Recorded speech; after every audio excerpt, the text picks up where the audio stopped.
ഹരി ഓം. ഭാഗവതം പഞ്ചമസ്കന്ധത്തിലെ 19-ാം അധ്യായത്തിലെ ഏകോനവിംശോധ്യായ അതിൽ 16-ാമത്തെ ശ്ലോകം മുതൽ വിവരിക്കുന്നു.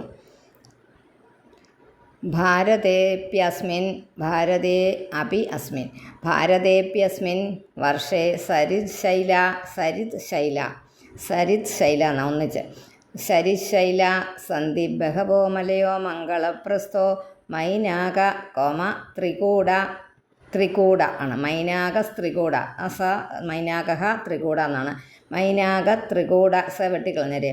ഋഷഭ കൂടക കൊല്ലക സഹ്യോ ദേവഗിരിർ ഋഷ്യമൂക ദേവഗിരിർ ഋഷ്യമൂക ശ്രീശൈലോ വെങ്കടോ മഹേന്ദ്രോ വാരിധാരോ വിന്ധ്യ ശുക്തിമാൻ ഋക്ഷഗിരി പാരിയാത്രോ ദ്രോണ ചിത്രകൂടോ ചിത്രകൂടോ എന്നാണ്. ദ്രോണ ചിത്രകൂടോ ഗോവർദ്ധനോ രൈവതക കഗുഭോ നീലോ ഗോകാമുഖ ഇന്ദ്രകീല കാമഗിരിർ ഇതി അതാണ് 2 രീ വന്ന് ഗിരിരിതി ചാന്യേ ച ശതസഹസ്രശ ശൈലാഹ തേഷാം നിതംബപ്രഭവാന്നേ നിതംബപ്രഭവ നദാ നദ്യശ്ച സന്ധി അസംഖ്യാതാഹ. ഭാരതവർഷത്തിലും ഒരുപാട് ഈ പർവ്വതങ്ങളുടെ പേരുകളാണ് ഇതിനകത്ത് പറഞ്ഞിരിക്കുന്നതെല്ലാം. നദികളും പർവ്വതങ്ങളും ഉണ്ട് ഈ ഭാരതം എന്ന വർഷത്തിൽ, ഈ ഭൂഖണ്ഡത്തിൽ. അതിനകത്ത് പറഞ്ഞിരിക്കുന്ന മലയം, മംഗളപ്രസ്ഥം, മൈനാകം, ത്രികൂടം, ഋഷഭം, കൂടകം, കൊല്ലകം, സഹ്യം, ദേവഗിരി, ഋഷ്യമൂകം, ശ്രീശൈലം, വെങ്കടം, മഹേന്ദ്രം, വാരിധാരം, വിന്ധ്യം, ശുക്തിമാൻ, ഋക്ഷഗിരി, പാരിയാത്രം, ദ്രോണം, ചിത്രകൂടം, ഗോവർദ്ധനം, രൈവതകം, കകുഭം, നീലം, ഗോകാമുഖം, ഇന്ദ്രകീലം, കാമഗിരി. ഇതൊക്കെയാണ് പേരുകൾ. ആ പേരുകൾ ഞാൻ ഈ പറഞ്ഞത് ശ്രദ്ധിച്ചിട്ട് പുസ്തകത്തിനകത്ത് വായിച്ച് മനസ്സിലാക്കുക. 17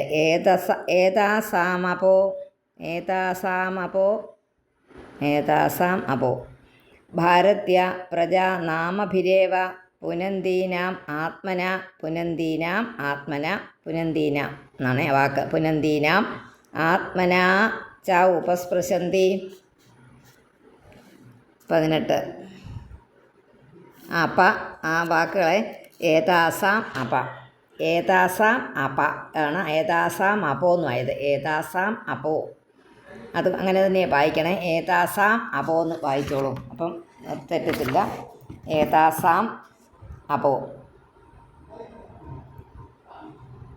പെൻസിൽ കൊണ്ട് എഴുതിക്കോളുക. ഏതാസാം അപോ എന്നുള്ളത് ഇത്രയേ ഉള്ളൂ. അതിനകത്ത് പിന്നെ പ്രത്യേകിച്ച് പറയാനുണ്ട്. ഇനി 18-ാമത്തെ ഇത്തിരി കൂടുതലുള്ളതാണ്. അത് നദികളുടെ പേരാണ്. ചന്ദ്രവശ, താമ്രപർണി, അവഡോദ, കൃതമാല, വൈഹായസി, കാവേരി, വേണി, പയസ്വിനി, ശർക്കരാവർത്ത, തുംഗഭദ്ര, കൃഷ്ണ, വേണ്യ, ഭീമരഥി എല്ലാം ദീർഘമാണ്, സ്ത്രീലിംഗമാണ്. അതുകൊണ്ട് ഗോദാവരി, നിർവിന്ധ്യ, പയോഷ്ണി, താപി, രേവ, സുരസ, നർമ്മദ, ചർമ്മണ്വതി, സിന്ധുരന്ധ, ശോണശ്ച നദൗ മഹാനദി, വേദസ്മൃതിർ ഋഷികുല്യ, ത്രിസാമ, കൗശികി, മന്ദാകിനി, യമുന, സരസ്വതി, ദൃഷദ്വതി, ഗോമതി, സരയു, രോധസ്വതി, സപ്തവതി, സുഷോമ, ശതദ്രു, ചന്ദ്രഭാഗ, മരുദ്വൃദ്ധാം, വിദസ്താം, അസിക്നി, വിശ്വേതി, മഹാനദ്യഃ. ഇതെല്ലാം മഹാനദികളാണ്. പറഞ്ഞ കൂട്ടത്തിൽ എൻ്റെ ഒരു അറിവും കൂടെ പറഞ്ഞു തരിക. നദികളുടെ പേരെല്ലാം സ്ത്രീലിംഗത്തിലാണ് പറയുന്നത്. ഒരു നദിയുടെ പേര് മാത്രം പുല്ലിംഗത്തിലാണ്. ബ്രഹ്മപുത്ര നദി. ബ്രഹ്മപുത്ര എന്ന് നീട്ടില്ല, ബ്രഹ്മപുത്ര എന്നേ ഉള്ളൂ. അത് മാത്രം പുല്ലിംഗമാണ് കേട്ടോ. അതൊരു ഞങ്ങൾ യാത്ര പോയപ്പോൾ അറിഞ്ഞൊരു കാര്യമാണ്. ഗൈഡ് നമ്മളോട് പറഞ്ഞു തന്നതാണ്. അങ്ങനെ ഒരു നദി മാത്രം ഇന്ത്യയിൽ, അത് PSC ചോദ്യങ്ങൾക്കൊക്കെ വരുന്നതാണത്രേ. ഒരു നദിയുടെ പേര് മാത്രം പുല്ലിംഗത്തിലാണ്. അത് ഏത് നദിയാണെന്ന്. ബ്രഹ്മപുത്ര നദി. ബ്രഹ്മപുത്ര നദി. 19 അസ്മിന്നേവ വർഷേ പുരുഷൈർ ലബ്ധജന്മഭി പുരുഷൈർ കഴിഞ്ഞ് കോമ കേട്ടോ. ലബ്ധജന്മഭി ശുക്ലലോഹിത കൃഷ്ണവർണ്ണേന. ശുക്ലലോഹിത കൃഷ്ണവർണ്ണേന 3 നിറവ. ശുക്ലം വെളുത്തത്, ലോഹിതം തുടുത്ത, രജോ ഗുണം ഇച്ചിരി ലോഹിതം എന്ന് പറഞ്ഞാൽ ഇച്ചിരി ചുമപ്പ് കലർന്ന. കൃഷ്ണ എന്ന് പറഞ്ഞാൽ കറുത്തത് തന്നെ, തമോ നിറത്തോടു കൂടിയ. വർണ്ണേന സ്മാരബ്ധേന കർമ്മണ ദിവ്യ മാനുഷ നാരകഗതയോ. ദിവ്യ മാനുഷ നാരകഗതയോ എന്നാക്കണം കേട്ടോ. അങ്ങനെ ആക്കണമെന്നില്ല, അങ്ങനെ വായിക്കണം. ദിവ്യ മാനുഷ നാരകഗതയോ ബഹ്യ ആത്മന ആനുപൂർവേണ സർവാഹ്യേവ സർവേഷാം വിധീയന്തെ യഥാവർണവിധാനം അപവർഗശ്ചാപി ഭവതി. യഥാവർണവിധാനം എന്നാക്കിയിട്ട് മാ വെട്ടിയിട്ട് അപവർഗശ്ചാപി ഭവതി എന്ന് വായിക്കാം. 20 യോസൗ ഭഗവതി സർവഭൂതാത്മന്യാത്മ്യേനിരുക്തേ നിലയനേ പരമാത്മനി വാസുദേവേ അനന്യ എന്നാണ്. വാസുദേവേനന്യ നിമിത്ത ഭക്തിയോഗലക്ഷണോ നാനാഗതി നിമിത്ത അവിദ്യാഗ്രന്ഥിരന്ധനദ്വാരേണ. രന്ധന കഴിഞ്ഞിട്ട് കോമായിട്ട് ദ്വാരേണ എന്നൊന്നും അവിടെ വലിയ കോമായിട്ട് നിർത്താനല്ല, വാക്കുകൾ പിരിക്കാൻ വേണ്ടിയിട്ടാണ്.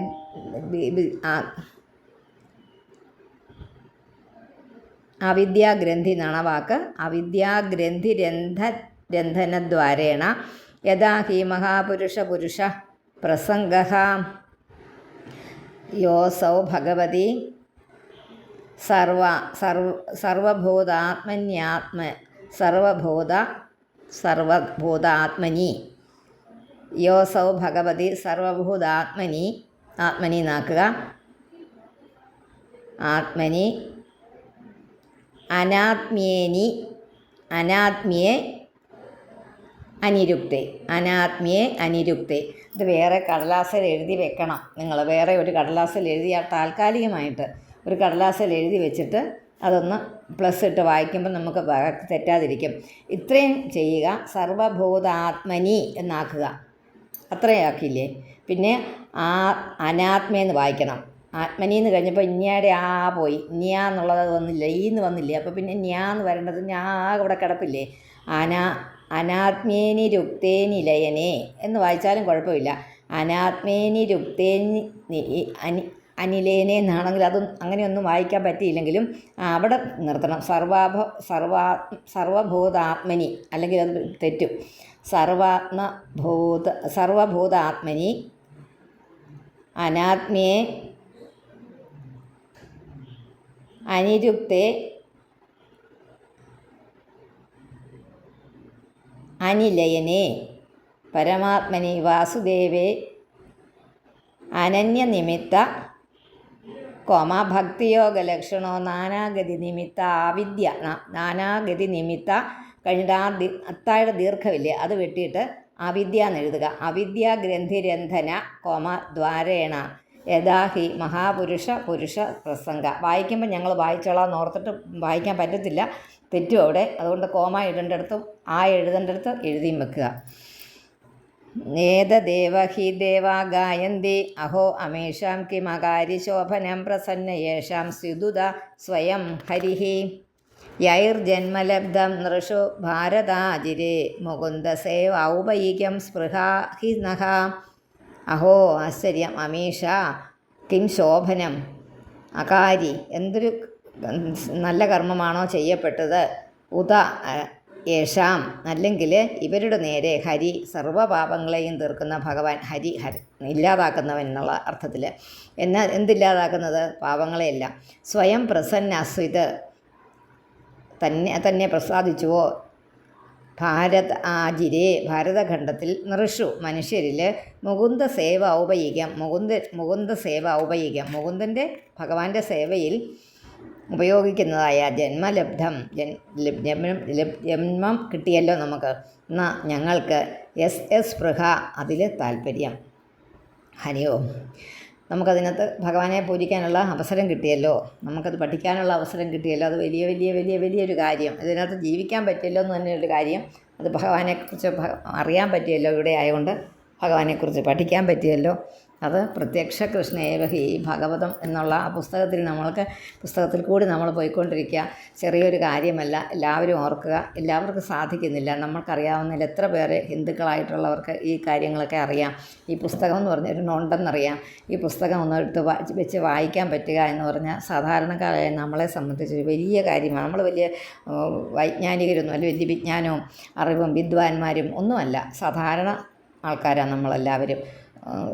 ഇവിടെ ഇങ്ങനെ സാധാരണ കുടുംബിനികളായിട്ട് ജീവിച്ചു അല്ലേ, നമ്മളങ്ങനെയുള്ള ആൾക്കാരല്ലേ എല്ലാവരും തന്നെ. ആരും വലിയ ഒരുപാട് കാര്യങ്ങൾ ഈ ഇതുപോലത്തെ കാര്യങ്ങൾ ഞാൻ പറഞ്ഞു, ബാക്കിയുള്ള കാര്യങ്ങളിലൊക്കെ പലരും പിന്നെ അറിവ് ഒക്കെ നേടിയിട്ടുള്ളവരും പിന്നെ സ്വന്തമായിട്ട് സമ്പാദിക്കാൻ കൈക്കൽപ്പുള്ള വലിയ ഇരിക്കുന്നവരും ഇന്ന് റിട്ടയർ ചെയ്തവരും എല്ലാം നമ്മളിലുണ്ട്. പക്ഷേ ഈ കാര്യം അറിയാവുന്ന സന്യാസിമാരൊന്നും അല്ലല്ലോ നമ്മൾ. അവരുമായിട്ടുള്ള ഇടപാടുകൾ നമുക്കില്ല. അവർ പഠിച്ചിരിക്കുന്ന വേദങ്ങളോ ഗ്രന്ഥങ്ങളോ അതിനെ ചെറുപ്പത്തിലെ തൊട്ടേ അഭ്യസിച്ചവരോ ഒന്നുമല്ല. പക്ഷേ ഇങ്ങനെ ഒരു കാര്യത്തിന് പെടാൻ ഭാഗ്യമുണ്ടായത് ഭഗവാന്റെ അനുഗ്രഹം ഉള്ളതുകൊണ്ടാണ്. അല്ലാതെ വേറെ ഒന്നും കൊണ്ടല്ല. അത് വേറെ ഒന്നും കൊണ്ട് സാധ്യവുമല്ല.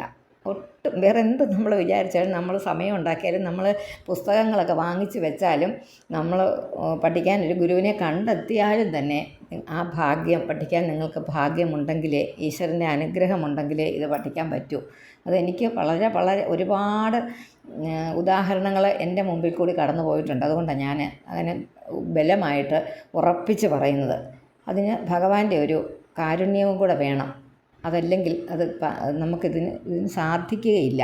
എന്തെങ്കിലുമൊക്കെ തടസ്സങ്ങൾ വന്നുകൊണ്ടിരിക്കും. അപ്പോൾ അത് നമ്മൾ ഭാഗ്യമുള്ളവരാണെന്ന് അത് ഞാൻ വായിച്ചത് ഇതിനകത്തൊന്നും വിഷയമല്ലത്. എന്നാലും ഞാൻ മുകുന്ദ സേവ ഔപയികം സ്പൃഹാഹിനഹ എന്ന് പറഞ്ഞപ്പോൾ ഓർത്തു പോയതാണ്.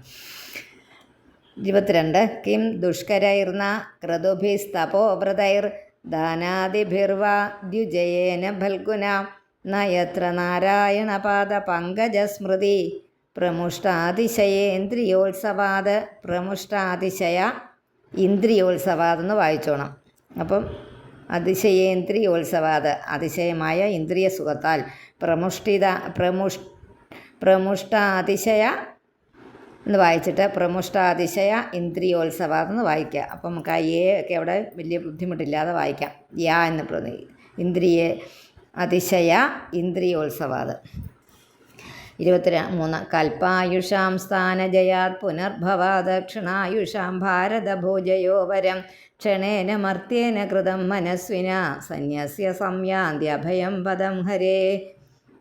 കൽപ്പായുഷാം സ്ഥാനജയാത് പുനർഭവാ ദക്ഷിണായുഷാം ഭാരതഭോജയോ വരം ക്ഷണേന മർത്യേന കൃതം മനസ്വിന സന്യസ്യ സംയാന്ത്യഭയം സംയാന്തി അഭയം പദം ഹരേ. സംയാന്തി അഭയം നാക്കിക്കോണം. 24 നയത്ര വൈകുണ്ഠകഥാ സുധാപക ന സാധവോ ഭാഗവതാസ്തദാശ്രയ ഭാഗവതാന്ന് നീട്ടണം കേട്ടോ, അവിടെ തന്നെ ഉള്ളതാണ് അത്. ന സാധവോ ഭാഗവതാസ്തദാശ്രയ ഭാഗവതാസ്തദാശ്രയ നയത്ര യജ്ഞേശ മഹാമഹോത്സവ സുരേശലോകോപി ന വൈസ സേവ്യതാം. അതായത് ഭഗവാന്റെ വൈകുണ്ഠത്തിൽ വസിക്കുന്നവനായ ഭഗവാന്റെ വാത്സല്യ മഹാത്മ്യങ്ങളെയൊക്കെ പ്രതിപാദിക്കുന്ന ഈ കഥകൾ, അവയെ ആശ്രയിച്ചിരിക്കുന്ന ഭക്തന്മാരായിട്ടുള്ള സാധുക്കൾ എന്ന് പറഞ്ഞാൽ അറിയാമല്ലോ. കഴിഞ്ഞ പ്രാവശ്യം എന്ന ആചാര്യൻ നമ്മളോട് പറഞ്ഞു, സാധുക്കൾ എന്ന് പറഞ്ഞാൽ ഭഗവാനെ മാത്രം ആശ്രയിച്ച് കഴിയുന്നവർ. ഭഗവാൻ മാത്രമേ ഉള്ളൂ അന്ന് അത് പൂർണ്ണമായിട്ട് ആശ്രയിക്കുന്നവർ.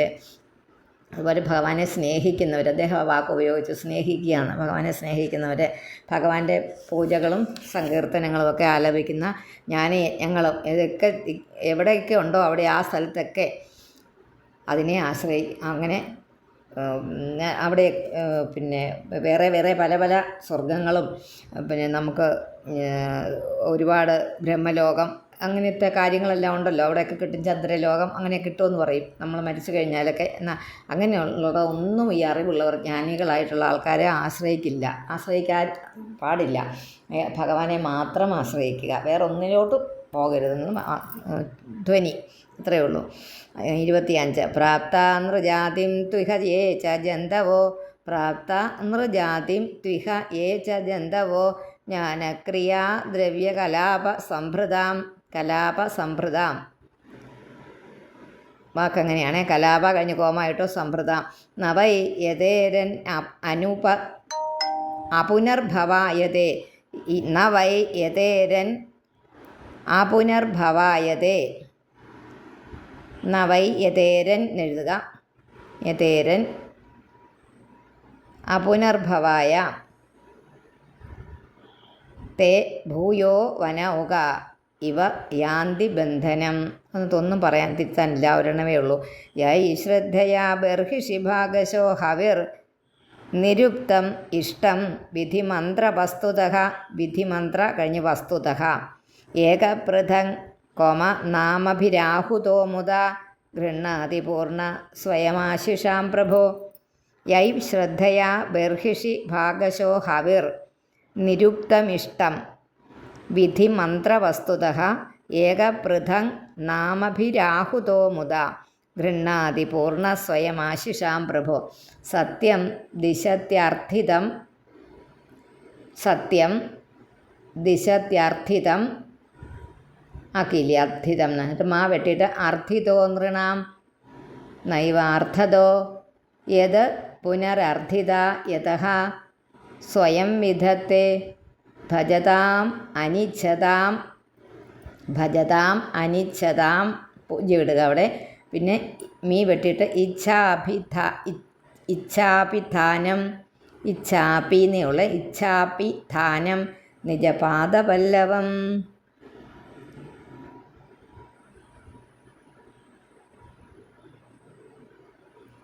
ഞാൻ എൻ്റെ ഒന്നും അർത്ഥം പറഞ്ഞിട്ടില്ല കേട്ടോ. ഞാനത് പഞ്ചമസ്കന്ധത്തിൽ അങ്ങനെ അങ്ങ് പോവുക. എന്നും എല്ലാവരും അങ്ങനെ തന്നെയാണ് പറയുന്നത്. കാരണം അതൊക്കെ ഭഗവാനോട് ആശ്രയിക്കുക എന്നുള്ള കാര്യം മാത്രമായി പറയുന്നത്. അതുകൊണ്ടാണ്. 28 യദ് യത്ര ന സ്വർഗസുഖാവശേഷിതം സൃഷ്ടസ്യ സൂക്തസ്യ കൃതസ്യ ശോഭനം തേന അജനാഭേ സ്മൃതിമജ്ജന്മ ന സ്യാത് വർഷേ ഹരിർയത് ഭജതാം ശം തനോതി. ഹരിർയത് കോമ ഭജതാം ശം തനോതി. ശ്രീശുക ഉവാച ജംബൂദ്വീപസ്യ ച രാജൻ ഉപദ്വീപാനഷ്ടൗ ഹൈക ഉപദിശന്തി സകരാത്മജൈർ അശ്വാന്വേഷണ ഇമാം.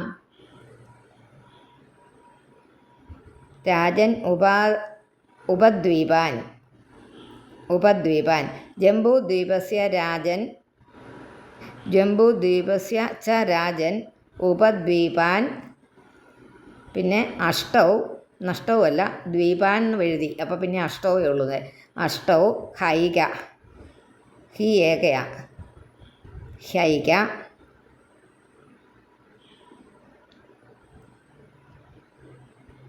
ഉപദിശന്തി സകരാത്മജൈർ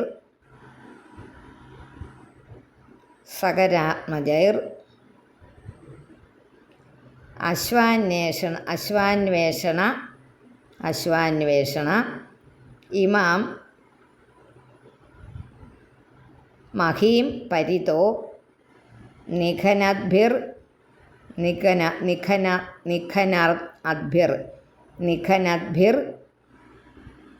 ഖനനം ചെയ്യുക, കുഴിക്കുക. നിഖനദ്ഭിർ ഉപകൽപ്പിതാൻ. ഈ ജംബൂ ദ്വീപ് എന്ന് പറയുന്നതിനും 8 ദ്വീപുകളുണ്ടെന്ന് ചിലരൊക്കെ പറയുന്നുണ്ട്. അതായത് സകരപുത്രന്മാർ യാഗത്തിനായി അഴിച്ചുവിട്ട ആ കുതിരയെ കാണാതായ സമയത്ത് ഈ ഭൂമിയെ പലയിടത്തുമായിട്ട് കുഴിച്ചു. അടിയിൽ ചെന്ന് തിരിഞ്ഞുകൊണ്ടാണ് ഈ 8 ദ്വീപുകൾ ഉണ്ടായതെന്ന് പറയുന്നത്. ഞാൻ പറഞ്ഞത് അതൊക്കെ ഇങ്ങനത്തെ പറച്ചിലുകൾ, അതൊന്നും നമുക്ക് വേണ്ടതേ അല്ല. 30 തദ് യഥാ സ്വർണപ്രസ്ഥ ചന്ദ്രശുക്ല ആവർത്തനോ രമണകോ മന്ദരഹരിണ പാഞ്ചജന്യ സിംഹളോ ലങ്കേതി. തദ് യഥാ തദ് യഥാ സ്വർണപ്രസ്ഥം ചന്ദ്രശുക്ലം ആവർത്തനം രമണകം മന്ദരഹരിണം പാഞ്ചജന്യം സിംഹളം ലങ്ക എന്നാണ് ആ 8 ദ്വീപുകളുടെ പേര്. അതായി പറഞ്ഞത്. അതെല്ലാം ഇങ്ങനെ വായിച്ചാൽ മതി. തദ് യഥ എന്ന് വായിക്കുമ്പോൾ തദ് യഥ എന്ന് വായിച്ചു. അപ്പോൾ തെറ്റുകയില്ല. സ്വർണപ്രസ്ഥ ചന്ദ്രശുക്ല ആവർത്തനോ രമണകോ മന്ദരഹരിണ പാഞ്ചജന്യ സിംഹളോ ലങ്കേതി. പിന്നെ 31 ഏവം തവ ഭാരതോത്തമ ജംബൂദ്വീപവർഷ വിഭാഗോ യഥോപദേശം എന്നാക്കുക. പിന്നെ ഉപവർണിത ഇതി ഏവം തവ ഭാരതോത്തമ ജംബൂദ്വീപവർഷ വിഭാഗോ യഥോപദേശം ഉപവർണിത ഇതി. ഓം ശ്രീകൃഷ്ണാർപ്പണമസ്തു. ഇതി ശ്രീമദ്ഭാഗവതേ മഹാപുരാണേ പാരമഹംസ്യാം സംഹിതായാം പഞ്ചമസ്കന്ധേ ഭൂമിസ്ഥാനനിരൂപണപ്രകരണേ ഭാരതോത്കർഷനിരൂപണം നാമ 19 ഓം നമോ ഭഗവതേ വാസുദേവായ.